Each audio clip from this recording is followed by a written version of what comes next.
Thank you, Michael, and good morning, everybody. And one of my other roles is I chair the monitoring committee for the MRC Stratified Medicine programs and coordination, so I'll talk a little bit about that.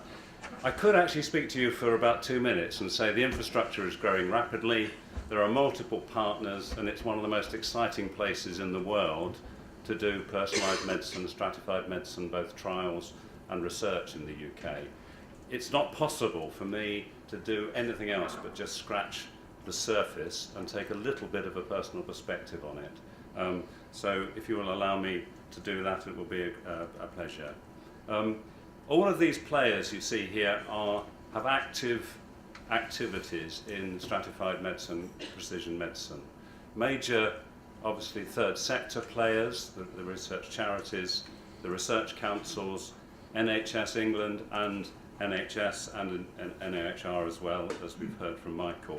But also the DTI is active under the Office of Life Sciences. They want to coordinate the prospect that the UK is the right testbed for companies and for innovations to be developed that are stratifying benefits for patients. The regulators are already working in this area, and we have people here from the MHRA today, and NICE, of course, relating to cost benefit. So it is a group of public sector, third sector, and industry partners. The trade bodies, particularly the ABPI, have been very, very engaged in developing a UK strategy for personalised medicine for the last sort of 8 years or so. The MRC has around an 80 million investment in preparing the foundations for stratified medicine. It has 12 internationally competitive stratified medicine discovery engines in different diseases. The inception was about 6 years ago. It was a coordinated inception from industry working with the charities and with MRC, developing a strategy that focused principally on diseases that were not cancer, chronic diseases, particularly inflammatory diseases initially, but then widening out into infections, and there now is one cancer program running. At the time, it was felt that the cancer engine in stratification was driven by both drugs and both by technologies, and indeed CRUK's considerable investment in developing biomarkers and so on, and that indeed has been the case. So if you look here, uncharacteristic at the time for the MRC, we sort of interfered a little bit with the sort of normal responsive mode way in which grants are given out by saying, you should be working with X or Y. We want the clinical leads and the PIs in this disease area to come together to form big consortia. We want to see a stratification hypothesis. We want to see a science base of opportunities that potentially could underpin analysis of that stratification. And we wanted to see plans for cohort development and indeed some clinical elements to develop either exactly what the biomarker was or indeed to prove the stratification hypothesis. And they have gone enormously successfully. The first ones are coming to closure now, one's in COPD, for instance, and the earlier RA program, and they will reach the point at which applications will begin to move into practice or further research will carry on. Others are in an earlier stage of development, etc. And the MRC is going to announce the next phase of potential programs in this area. Linked to the strategy, it became very evident that the different ways in which biomarkers would be detected would range from the normal biofluids through normal pathology and biopsy samples to much more complex analysis of cellular subtypes and so on.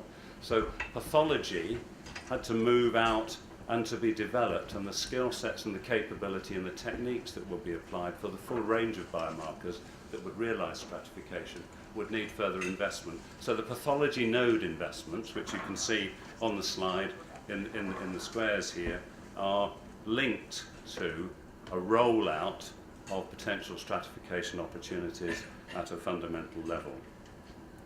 This is a quick example. Nick, I think, is going to talk a little bit more about this. This is the Stop HCV program led by Ellie Barnes in Oxford, and it just gives you a flavour quickly of the number of partners. The major academic partners in HCV research across the UK are working together. The Sanger Centre's in there. The major industry players, people like Gilead, who are making an enormous amount of money from the kind of wonderful new antiviral drugs affecting cures in patients, etc., that are coming down the pipeline, are very actively engaged. And you can see the magnet effect of bringing together the right cohorts, the right degree of intellectual capability from the universities, and indeed the pump priming money that's coming from MRC. And these consortia, ones which designed in at an early stage their connection into patients and their clinical evaluation, and indeed engaged with the infrastructure that was already there. Obviously Public Health England, for instance, was very concerned about the developing range of viral infections in the UK, particularly viral infections, etc. So they were engaged very early in the programme, and so their translational pathway post this programme closing of possible stratifiers of people who won't be well treated by current antivirals, for instance, will be paved by virtue of the way it's designed into the actual programme itself. For other MRC programmes, it's desperately needed to connect into the kind of roadmap we're talking about today. How would you take rheumatoid arthritis stratification markers and put them into practice for the use of biologics in severe or early rheumatoid arthritis, for instance? So here are the nodes. The nodes are directly placed to be slightly downstream of where the fundamental research investments are, and taking the possible biomarkers, developing the pathology and connecting it into the other clinical settings in which they might be used. So for instance, the NIHR investment in the diagnostic evidence cooperatives fits in this space. I'll talk about the Innovate UK Precision Medicine Catapult, but that is spaced downstream of the pathology nodes. So you're beginning to assemble a sequence of translational infrastructure which kind of fits together. So the pathology, it starts with the Stratified Medicine Consortia and the work going on in the BRCs and the BRUs related to those diseases, the pathology nodes, and then downstream through the Catapult towards the clinical exploitation in the NHS. Underpinned, of course, by the right regulatory infrastructure.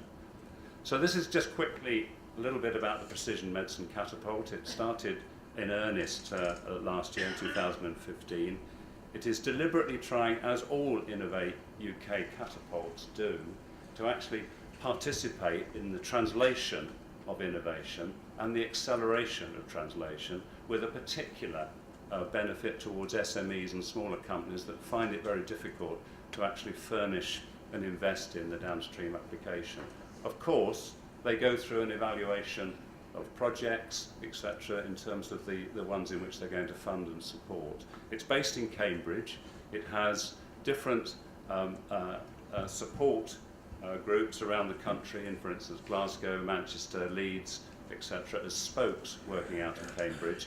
And they, of course, connect into both cohort communities and particular secondary care environments where certain catapult opportunities can be exploited further. They're building an exciting pipeline of projects. Here's a couple of examples just to give you some idea. They're working on a biomarker of exhaled nitric oxide for airway disease, particularly for patients that have a particular eosinophilic flare in their airways disease. It's relevant both to COPD and to asthma. And through a breath analysis and a blood sample for your eosinophil count in your blood, you can get better treatment and more immediate treatment that's focused on that type of flare in the disease. They're working with a company, and they're also working particularly on the support of the translation of that. So it would be the health economic analysis, building up the evidence base, and the connections necessary to support that going into practice. A similar example in esophageal cancer, the cytosponge, which is a way of avoiding endoscopy, but still getting good cellular samples from Barrett's esophagus and early stage indications of esophageal cancer. And here they're working with a small SME, developing devices, but they're also envisaging how that might be put into practice downstream and also how it may be regulated. So that's just a quick example of how the Catapult is working downstream of the upstream science. Flashing on, the devolved authorities have got a very important role to play, and they've got degrees of freedom which are not quite so obvious in England. They have, for instance, a smaller community, 7-8 million people in Scotland. They're all connected by a health identifier. There's pretty good e-infrastructure developing and so on, and supported by the Scottish Government, the NHS Scotland and the Development Agency in Scotland. They've really grabbed hold of the opportunity for stratification. The major universities, particularly out of Glasgow, Edinburgh, Dundee and Aberdeen, underpin this, and there's a very strong integrated network in Scotland. And this is what's going on in Glasgow, particularly in the Personalised Medicine Innovation Centre. There's exemplars running in cancer. The esophageal one connects back into the Catapult, but there's also work going on in chronic diseases such as RA and multiple sclerosis. And you can see again this picture of linking both to industry, both diagnostic industry and to pharma industry, but also to other groupings that are important in those disease areas. So that's quickly both the devolved authorities, Wales and Scotland in particular, have got very active precision medicine programmes. In the UK, the Academic Health Science Network, some of them are particularly active in stratified medicine. So for instance, the North West Coast AHSN, centred in Liverpool, we're going right the way up to Cumbria, is working very closely with Genomics England. Genomics England, which is a fully owned subsidiary of NHS England, is the 100,000 Genome Project. 70,000 patients and their families, and the aim to sequence them all to sufficient depth to be clinically useful. They're about 14-15% the way through. They're on target to complete the program in 2008, late 2018. And you put research programs into Genomics England and work cooperative with them if you believe that the data sets that they're generating are ones in which you can exploit. That's both from an industry perspective, but also obviously particularly from a research perspective. And the North West Coast AHSN has been, very positive about developing its genomics medicine recruitment centre for patients who are being sequenced, but also the project management of this activity and identification of projects. Another thing going on in the Northwest, in the AHSN, it is a really good example of a stratified medicine project which leads to avoidance of adverse events, or in the case of warfarin, this is Munir's example, warfarin, the define of dosing of warfarin much faster than the normal trial and error process using a simple genetic test, etc. And the test takes 45 minutes, and actually you can define within a pretty good region what dose the patient should get on warfarin, avoiding obviously the two extremes of underdosing or bleeding at the top end. And you can see the use of infrastructure which already exists that's being supported by NHS and NIHR, the clerks in this case, etc. So the regions, particularly where there's a drive and there's some key PIs, are making the process of translation into the NHS work using the resources that are at their disposal. So do have a look at the regional initiatives. Let me just talk, since I'm an industry man, let me just talk briefly about industry. In 2014, the ABPI updated a report on personalised medicine and the route to exploitation in the NHS. And if you haven't seen it, although it's a little dated now, it was well researched, and it does deal with the topic that we're talking about today. It's developed sort of thoughts about the roadmaps and what needs to be done, and this is taking obviously a drug and pharmaceutical perspective on it, in order to make sure the adoption pathway is actually better populated with evidence base and with the sort of information that would allow things to be progressed in a drug diagnostic couple sense. And I think it's a really good thing that industry is engaged proactively in this program, because we need to have stratified medicine solutions that really work. The demonstrators that we put into practice need to be ones that are patient effective, are cost effective, but also demonstrate that we're using innovations effectively in the NHS, and that is actually quite a hard thing to do. And so Industry support for this is really important, and you can see down the funnel on the left-hand side at the bottom. Industry is very engaged. There are 50 industry partners in the MRC programs, and that's right back at the fundamental early stage of stratified medicine, and so we should applaud that and work with them closely. The other point I'd make is that it doesn't matter that there are major competitors working in programs. You know, we are grown up enough to say that the science and the stratification will lead the benefit in the end, and that's really very important. So we mustn't be frightened to do that, provided the data is open and it's published and it's connected to real need. Let me just talk now about the roadway and the pathway, and I'll use this example from Manchester. Upstream, you've got the early stage research. Manchester's very involved in SLE, psoriasis, the RA program supported by the MRC. And it's generating bodies of data and bodies of biomarker opportunities.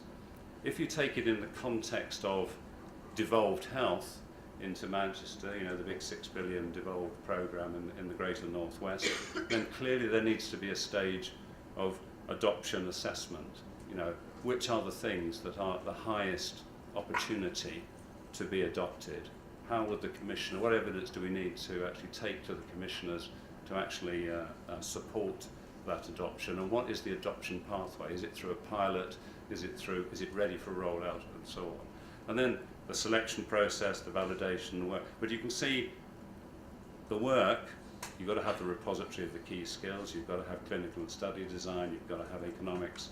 You've got to have the informatics base to provide the evidence, etc. You've got to have a repository of the key knowledge, because actually you want it to grow and so on, because the initial trials will be potentially at a statistical level to give you the evidence to go for it, but subsequently you want to build that evidence considerably around the detail exploitation. And then the partners have got to have the access to patients and so on. And the patient view of this is primarily incredibly positive. You know, if we have a diagnostic and we can give you something where you have a greater chance of having an efficacious response and a lower chance of an adverse event, that's a good thing. However, with the massive pressure on budgets, there's also a patient response, particularly should we take the HCV program, the rheumatoid arthritis programs, which deals with expensive biologics. There is a patient response that says stratification is an excuse for rationing. And so we need to bring the patient view very, very strongly into the programs, and that's another absolutely key part of the partnership. Let me just summarize now. There's enormous progress. I've given a little tiny overview of an exceptional infrastructure that's growing and developing. There's multiple exemplar collaborations going on, and they're not just drug diagnostic couples. They're early stage diagnostics of people who have a potential for a disease, and therefore opens up preventive care, for instance. But the challenges are still quite major. We still need a little bit more strategic coordination in the UK about this growing infrastructure. We need to have work going on proactively in each of the disease areas to sustain the infrastructure that we've created. Certainly in the MRC, we're worried about that, the cohorts that have been generated, the data sets, the biobanks, etc. We need clear sustainability plans for the different areas. Health informatics, electronic data curation, secure access management and archiving. Every one of the MRC consortia has a data access committee and a steering committee. When the programs finish, there needs to be a connection for that work to be handed on to a group of senior PIs or senior clinicians, or even the charities kind of involved in a structure to make sure that data access is still available and can be done in a secure and proper way. Health economic analysis is not as good as it needs to be. We have a gap between what industry does in order to support drug regulation and the path through NICE, and actually real data in the NHS about costs, benefit, particularly about care pathways that might need to be altered to place the diagnostics and the sequence. So we need a sustained effort and coordinated effort in the health economic space. And if you look, and I think Andrew Hattersley is talking a little bit later briefly, I don't know whether he's still on the programme, about a diabetes programme that's been MRC supported. When you look at larger clinical trials which are going to validate the diagnostic drug or therapy couple or care pathway couple, clearly getting collaborative funding for personalised medicine clinical trials, if it's not been adopted as part of the clinical research network, which Nick will talk about, and where there's little industry interest, is still a challenge. So local networks are finding different sources of money to run cooperative clinical pilot studies, etc. We do need, and this roadmap discussion today ought to highlight the different sources of money and opportunities to provide funding to keep the chain running. So I wholly endorse today, and I've got one more slide, just to remind me to say that I've talked about 100,000 Genome Project, Innovate UK, MRC. I've not talked about any of the NIHR or NHS inputs into this. I've done that deliberately, A, because I don't know an awful lot about them, and B, because there's a lot more people in the audience today who are much more qualified to talk about those than I am.